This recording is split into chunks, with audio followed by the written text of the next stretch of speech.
Good morning students. आज की class में हम लोग राजा राम मोहन राय पढ़ेंगे। इससे पहले मैंने आप लोगों को मनु, कौटिल्य और शुक्र, जिन्हें हम प्राचीन भारतीय राजनीतिक चिंतकों की श्रेणी में रखते हैं, के बारे में पढ़ा था। उसके बाद जब हम राजा राम मोहन राय की बात करते हैं तो राजा राम मोहन राय राजनीतिक से ज़्यादा सामाजिक विचारक अधिक माने जाते हैं, क्योंकि इन्होंने समाज में फैली हुई जो बुराइयां थी, कुरीतियां थी, उन बुराइयों के खिलाफ एक आवाज़ उठाई और भारत में समाज सुधार के संदर्भ में सबसे पहले उन्होंने प्रयास करने प्रारंभ किए। मॉडर्न मतलब आधुनिक भारत की बात हम करें तो राजा राम मोहन राय को आधुनिक भारतीय चिंतक के रूप में जाना जाता है और आधुनिक भारत में समाज सुधार और राजनीतिक जागरण के कर्णधारों में राजा राम मोहन राय का नाम विशेष रूप से लिया जाता है। राजा राम मोहन राय का जन्म बंगाल के राधानगर में एक धार्मिक परिवार में हुआ था। उन्होंने कई भाषाओं का अध्ययन किया। अंग्रेज़ी व संस्कृत के अतिरिक्त उन्होंने अरबी और फारसी भाषाओं पर भी अपना अच्छा अधिकार कर लिया। वो प्रारंभ से ही विभिन्न धर्मों के सिद्धांतों की गंभीर गवेषणा करने में इंटरेस्ट लेते थे। उन्होंने इस्लाम और ईसाईयत, बौद्ध धर्म इत्यादि का बहुत गहरा अध्ययन किया एवं हिंदू धर्म के आधारभूत ग्रंथ, उपनिषदों और अन्य धर्मशास्त्रों का भी उन्होंने बहुत ही गहनता से अध्ययन किया। राजा राम मोहन राय की रुचि एक अनुयायी के रूप में नहीं अपितु एक बुद्धिवादी अध्ययनकर्ता के रूप में थी। उन्होंने धर्मों का अध्ययन किया। जिन जिन धर्मों का अध्ययन किया उनके सिद्धांतों का बुद्धि और तर्क के आधार पर विश्लेषण और परीक्षण भी उन्होंने किया। विभिन्न धर्मों के अध्ययन और उनके प्रति बुद्धिवादी आग्रह के कारण धार्मिक सहिष्णुता, उदारता और प्रत्येक धर्म के अच्छे लक्षणों को स्वीकार करने की तत्परता उनके व्यक्तित्व के बहुत ही सहज लक्षण बन गए। राजा राम मोहन राय केवल अध्ययनकर्ता नहीं थे अपितु उन्होंने भारतीय समाज में व्याप्त बुराइयों, कुरीतियों और अंधविश्वासों के निराकरण के लिए गंभीर प्रयत्न किए। सती प्रथा के विरुद्ध जनजागृति के वे अग्रदूत थे एवं सती प्रथा के उन्मूलन के अतिरिक्त उन्होंने स्त्रियों की शिक्षा, अधिकार, विधवाओं के पुनर्विवाह, पर्दा प्रथा आदि बुराइयों के प्रति समाज को जागृत करने का कार्य किया। 1828 में उन्होंने ब्रह्म समाज की स्थापना की और ब्रह्म समाज के माध्यम से उन्होंने भारतीय अद्वैतवादी दर्शन को प्रतिष्ठित करने का प्रयास किया एवं अपने कार्यों एवं आचरण द्वारा यह सिद्ध किया कि धार्मिक पुनरुत्थान, समाज सुधार के जागरूक प्रयत्न व राजनीतिक चेतना एक दूसरे के पूरक और सहगामी हैं। उन्होंने अपने अध्ययन के बाद में बहुत सारी पुस्तकें भी लिखी और बहुत सारी पुस्तकें लिखने के साथ में मतलब लोगों को जागरूक करने का प्रयास किया। उन्होंने मतलब फ़ारसी भाषा में तुहफ़ात उल मुवाहिदीन नामक पुस्तक तथा अंग्रेज़ी में ईसाईयत के सिद्धांत नामक पुस्तकें लिखी। कई ग्रंथों की उन्होंने व्याख्याएं की। बंगला में संवाद कौमुदी तथा फ़ारसी में मिरात उल अखबार नामक 2 समाचार पत्रों का प्रकाशन किया। भारत में नवजागरण के अग्रदूत और समाज सुधारों के उत्कट योद्धा की 1833 में इंग्लैंड के ब्रिस्टल नामक स्थान पर मृत्यु हुई। अब हम बात करते हैं राजा राम मोहन राय के विचारों पर प्रभाव और उनके विचारों के आधार। राजा राम मोहन राय के विचार और उनके जीवन और चिंतन की पद्धति पर बाल्यकाल से ही बहुत प्रभाव पड़े। प्रारंभ में वे धर्म के प्रति उनका बहुत ही जिज्ञासु दृष्टिकोण था और इसीलिए उन्होंने इस्लाम, ईसाईयत, हिंदू धर्म के मूल सिद्धांतों का गहन अध्ययन किया और भारतीय समाज में विद्यमान विकृतियों, आडंबरों और अंधविश्वासों ने उन पर नकारात्मक प्रभाव भी डाला। भारतीय समाज की इन कुरीतियों को उन्होंने धर्म और आध्यात्मिकता का निषेध माना। भारतीय समाज की विकृतियों की आलोचना करने के लिए उन्होंने भारतीय धर्म ग्रंथों की जो मौलिक व्याख्याएं की, वे उन पर धर्म और सामाजिक परिस्थितियों के सम्मिलित प्रभाव का परिणाम थी। 1809 से 1814 की अवधि में ईस्ट इंडिया कंपनी की सेवा में उन्हें अनेक अंग्रेज़ों के निकट संपर्क में आने का अवसर मिला और अंग्रेजी रहन सहन व जीवन पद्धति को निकटता से समझने का अवसर भी मिला। साथ ही वे यह निष्कर्ष निकाल सके कि भारत में ब्रिटिश संपर्क के राजनीतिक व आर्थिक परिणाम चाहे सुखद नहीं हैं, लेकिन ब्रिटिश संपर्क से भारत में अन्य क्षेत्रों में अत्यधिक लाभ हुआ है। ब्रिटिश उपयोगितावादी विचारक बेंथम तथा दास प्रथा के विरोधी एवं जनता में शिक्षा के प्रचार के समर्थक लॉर्ड ब्राउनकम से उनका निकट का संपर्क हुआ। इस प्रकार अंग्रेजी साहित्य ने राजा राम मोहन राय के विचारों पर अमिट प्रभाव डाला। राजा राम मोहन राय के धार्मिक और सामाजिक विचार मूलतः भारतीय उपनिषदों के एकेश्वरवाद और सत्ता के अद्वैतवाद से प्रेरित है। ईसाईयत और इस्लाम के अनेक विचारों ने उन्हें आकर्षित किया, लेकिन अपने सामाजिक, धार्मिक और राजनीतिक चिंतन के मूल आधार के रूप में उन्होंने भारतीय अद्वैतवाद को ही अपनाया। इस प्रकार राजा राम मोहन राय के जो राजनीतिक विचार थे, वो राजनीतिक विचार उन्होंने दिए। राजा राम मोहन राय के राजनीतिक विचारकों को उदारवाद की श्रेणी में रखा जाता है। मतलब ये जो विचार हैं, राजनीतिक विचार, उदारवाद और उग्रवाद। उदारवादी विचारक जो थे, वे उदारवादी विचारक अंग्रेजी शासन के तहत अपना विकास करना चाहते थे। मतलब अंग्रेज़ों के द्वारा जो काम किए जा रहे थे उनमें उन्हें कुछ अच्छाइयाँ भी नज़र आती थी, लेकिन उग्रवादी जो थे वो ये कहते थे कि अंग्रेज़ों से बातचीत करके किसी भी प्रकार से भारतीयों को आज़ादी नहीं मिल सकती। लेकिन राजा राम मोहन राय जिस उदारवादी विचारधारा के प्रतिनिधि थे, उन्होंने अंग्रेज़ों से बातचीत के माध्यम से अपने स्वतंत्रता के अपनी स्वतंत्रता की मांग को रखने का प्रयास किया। राजा राम मोहन राय के विचारों में व्यक्तिगत स्वतंत्रता और समाज सुधारों के प्रति जबरदस्त उनका आग्रह था। इसी ने उनके चिंतन को एक विलक्षण स्तर प्रदान किया और उनके राजनीतिक विचारों को निम्नांकित तरीके से समझा जा सकता है। सबसे पहले वे व्यक्तिगत व राष्ट्रीय स्वतंत्रता की बात करते हैं। राजा राम मोहन राय ने व्यक्ति के प्राकृतिक अधिकारों की पवित्रता का समर्थन किया। वे जीवन, स्वतंत्रता और संपत्ति धारण करने के अधिकारों को व्यक्ति के प्राकृतिक अधिकारों के रूप में स्वीकार करते हैं और साथ ही व्यक्तिगत स्वतंत्रता की धारणा को पश्चिमी व्यक्तिवादी विचारों के बराबर वो नहीं मानते, बल्कि वे व्यक्तिगत स्वतंत्रता और मानव अधिकारों को भारतीय सामाजिक परिस्थितियों के अनुरूप ढालना चाहते थे। इसी दृष्टि से वे राज्य की हस्तक्षेपवादी धारणा से पूर्णतः असहमत थे। वे कहते थे कि राज्य को व्यक्ति के सामाजिक, आर्थिक और नैतिक उत्थान के लिए सक्रिय प्रयत्न करना चाहिए।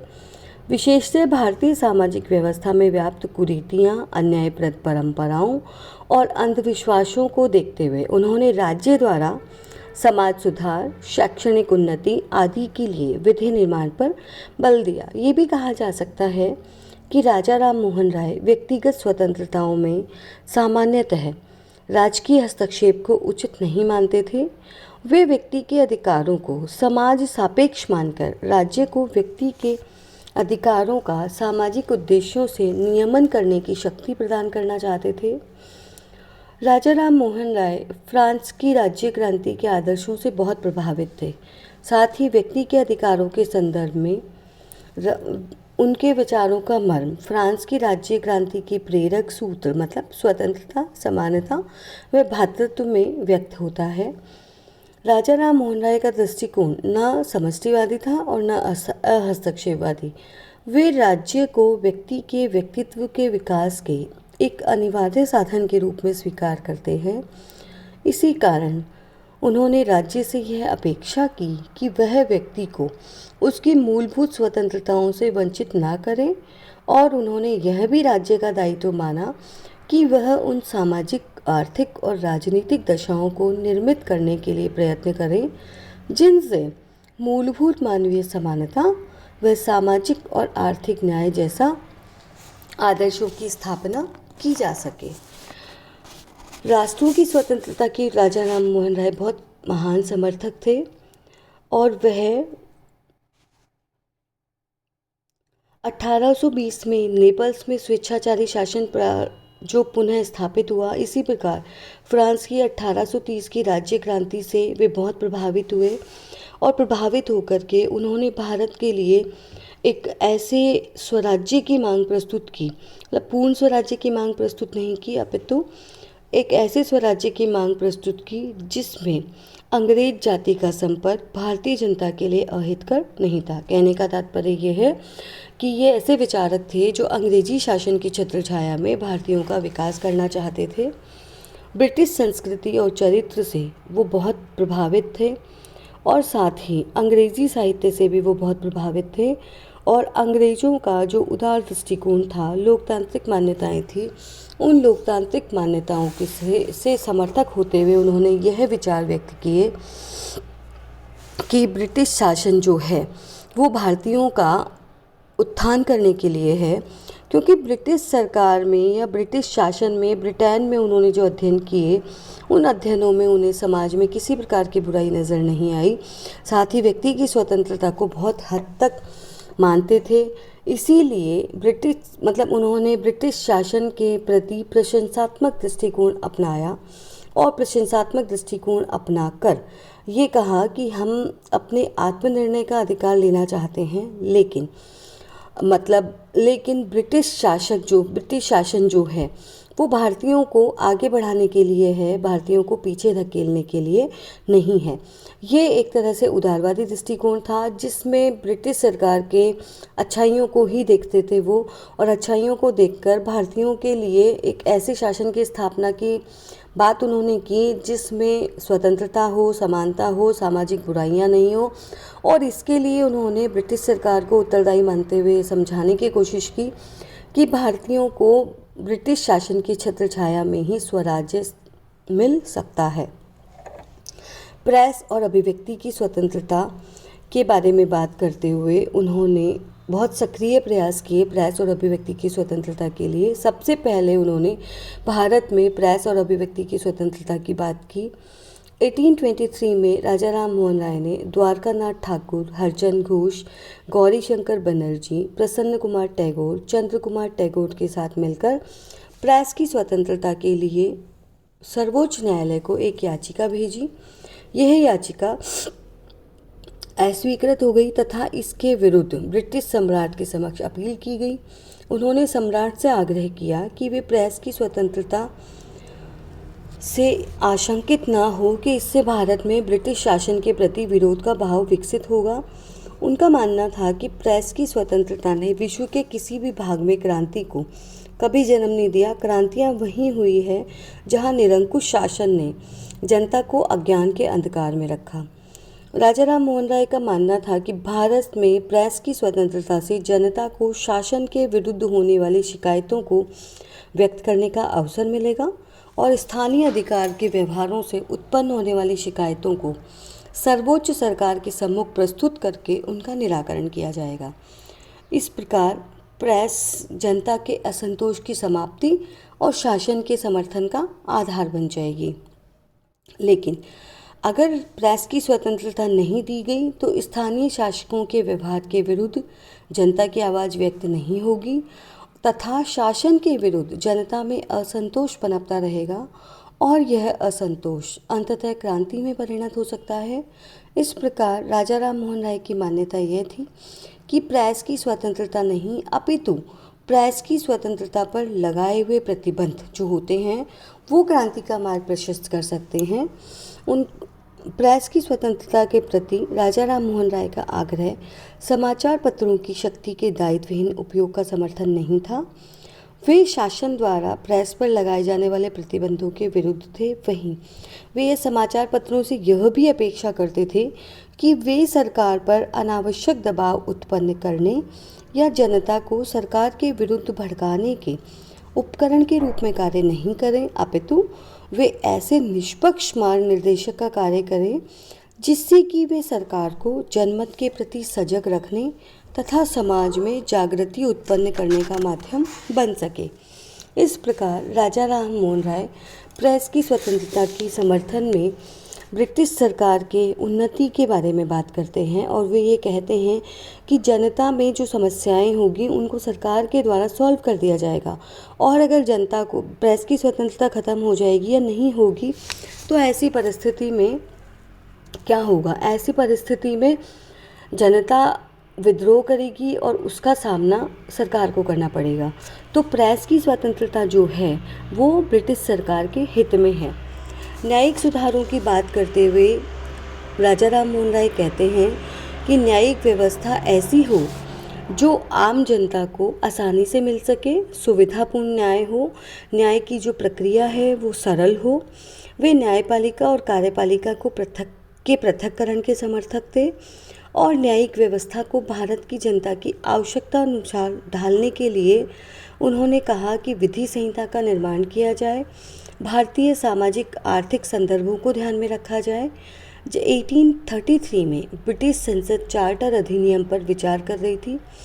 तब उन्होंने हाउस ऑफ कॉमन्स की प्रवर समिति के सामने उपस्थित होकर भारत में न्यायिक व्यवस्था के सुधार की आवश्यकताओं को प्रतिपादित किया। भारत में न्यायिक सुधारों के लिए उन्होंने दो महत्वपूर्ण पक्ष रखे। पहला, वे न्यायालयों में जूरी प्रणाली प्रारंभ किए जाने के पक्ष में थे। उनका मत था कि भारत में न्याय की पंचायती प्रणाली जूरी प्रथा से समानता रखती है और उनका सुझाव था कि सेवानिवृत्त न्यायाधीशों तथा अपने कार्यों से अवकाश प्राप्त कर चुके वकीलों व समाज के अन्य प्रतिष्ठित व्यक्तियों को जूरी का सदस्य बनाया जा सकता है। दूसरी बात, राय के अनुसार भारत में जनता को न्याय की प्राप्ति के मार्ग में सबसे बड़ी बाधा यह थी कि न्यायिक अधिकारियों और जनता के मध्य सुविधापूर्वक संवाद करने के लिए कोई एक भाषा नहीं थी। वे जनता द्वारा न्याय प्राप्त करने की दृष्टि से इसे उचित मानते थे कि न्यायिक कार्य ऐसी भाषा में किया जाए जिसे न्यायिक अधिकारी और जनता दोनों ही बोल व समझ सके।